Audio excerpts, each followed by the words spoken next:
Rerum Novarum es la primera encíclica social de la Iglesia. Significa en latín cosas nuevas. Está escrito por el Papa León XIII en 1891, como una respuesta a la realidad social causada por la revolución industrial. En la encíclica hay ciertos principios iluminadores y podemos señalar 3 principios importantes en este documento. El primero es los derechos de los trabajadores. El segundo es el rol del Estado en la economía y la vida social. Y tercero es el rol de la Iglesia, si debe o no pronunciarse sobre temas sociales.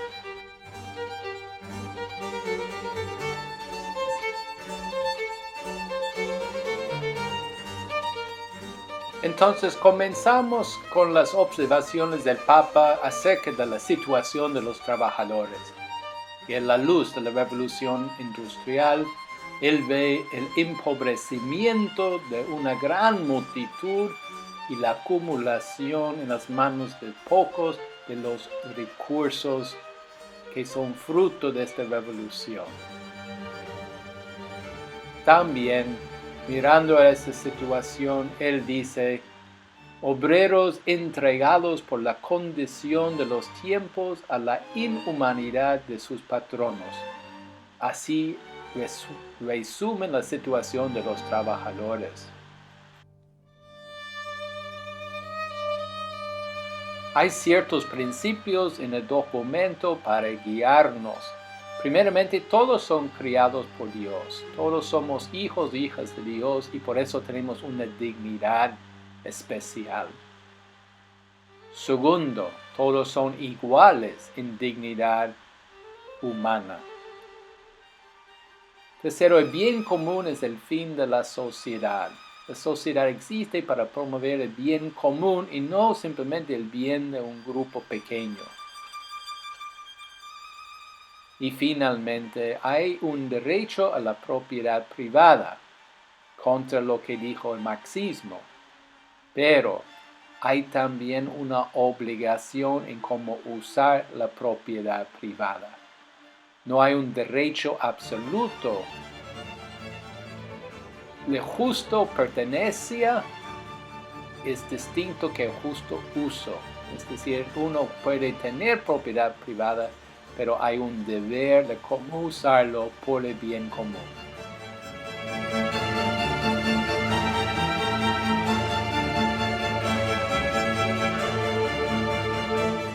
¿Y qué es este término bien común? El documento no lo define, lo pone en un contexto que uno entiende. Si queremos ver una definición, hay que ir unos 70 años más tarde, cuando el Papa Juan XXIII escribe su encíclica social en 1961, que se llama Mater y Magistra. Ahí, en el número 65, encontramos la definición del bien común, que es el total de las condiciones sociales, económicas, políticas y culturales que permiten a la persona alcanzar mejor y más fácilmente su propio desarrollo. Es decir, la realidad de la vida, la realidad social, económica, cultural, política de la vida. El bien común es promover esto para la dignidad humana. Este es lo que significa esta expresión que llega a ser muy importante en toda la doctrina social de la Iglesia, el bien común. Como el bien común es el objetivo de la sociedad, uno tiene que entender los derechos individuales dentro del marco del bien común y no en contra del bien común. Pero, por otro lado, El nombre de bien común no puede violar la dignidad humana de la persona, porque la persona tiene su dignidad por ser creado por Dios, no por tener algún derecho concedido por el Estado o por otra persona. Entonces el nombre de bien común no puede violar los derechos principales.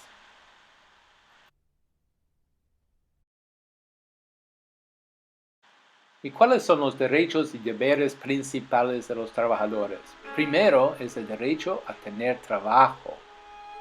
Rerum Novarum señala esto como un derecho básico de cada ser humano, porque trabajando da dignidad al ser humano. En segundo lugar, derecho a un salario justo.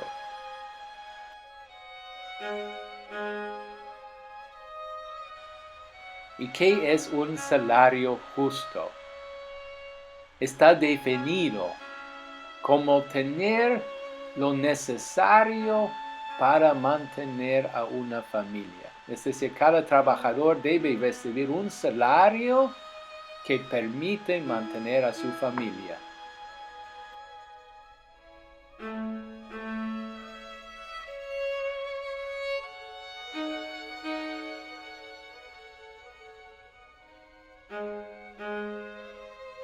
Entonces, los derechos de los trabajadores, además de un derecho al trabajo y un derecho al salario justo, hay el derecho a formar sindicatos. León XIII es el primer papa que específicamente decía que ese es un derecho de los trabajadores para promover su bien común, para proteger su dignidad en el lugar de trabajo. Pueden formar sindicatos.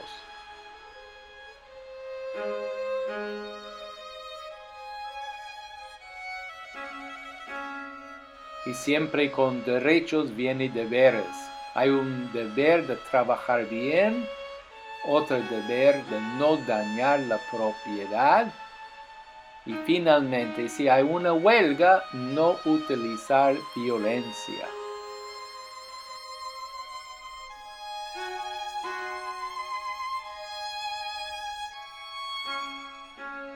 Ahora, ¿cuáles son los derechos y deberes de los empleadores? Primeramente, hay el derecho a la propiedad privada. Este es contrario de lo que Marx había dicho, porque la propiedad privada es parte de la dignidad humana. Segundo, como los trabajadores pueden formar sindicatos, los empleadores pueden formar también sociedades profesionales de promover sus intereses y a velar por sus industrias. Y también debe tener una protección contra impuestos aplastantes del Estado. Y tiene sus deberes también, de no tratar a los trabajadores como esclavos, de mantener la dignidad de los trabajadores y pagar un salario justo a ellos.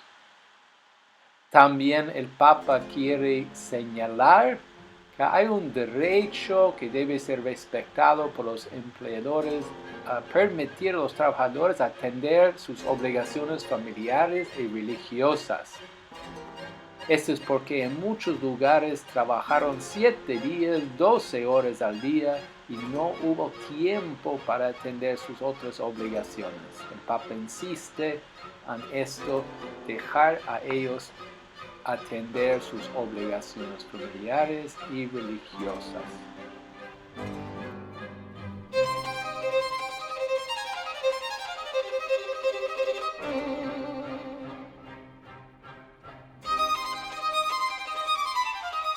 Entonces, ¿cuáles son algunas conclusiones de Rerum Novarum? Primeramente, el Papa León XIII condena los abusos tanto del capitalismo como del socialismo o marxismo. Él ve en ambos sistemas graves problemas en contra de la dignidad humana y él condena estos abusos.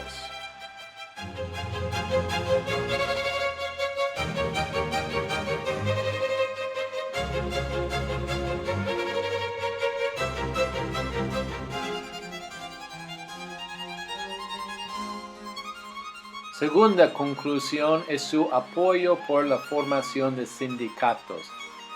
Esta es una respuesta muy importante en toda la doctrina social de la Iglesia frente a situaciones donde los trabajadores son abusados, y el Papa declara que el Estado debe intervenir en la economía para proteger los derechos de los más débiles, es decir, asegurar por legislación un sueldo justo, para asegurar condiciones de trabajo que protejan al trabajador y limitaciones de las horas de trabajo y condiciones para asegurar que el trabajador está tratado en forma digna. Entonces hay un rechazo del argumento de laissez-faire, de dejar las cosas solo. El Estado tiene un deber de intervenir para proteger los derechos de los débiles. También apoya la participación de católicos en la vida política. Este fue muy debatido en aquel entonces. El Papa señala que los católicos deben estar involucrados en la vida política e incluso que pueden formar partidos políticos basados en los valores de la fe. ¿Cuáles son algunos cambios en la perspectiva de la Iglesia frente a la sociedad? Primero, hay la invitación de una crítica de la orden social. La fe tiene que iluminar y juzgar la orden social para que no sea en contrario de lo que Dios quiera. También la encíclica va más allá de la caridad como respuesta a los problemas de los pobres, los trabajadores.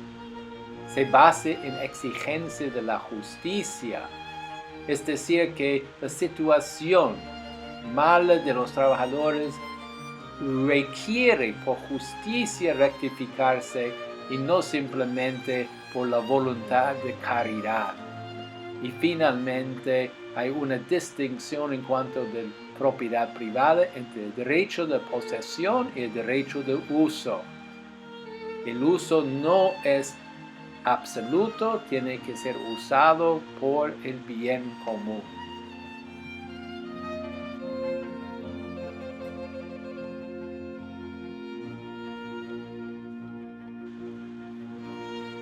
Todo significa que en cuanto a la propiedad privada hay la perspectiva de justicia. Como dice el Papa en número 33, no debe tener el hombre las cosas externas como propias, sino como comunes.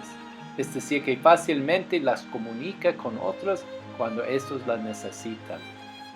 Resumido por San Agustín, lo superfluo pertenece a los pobres.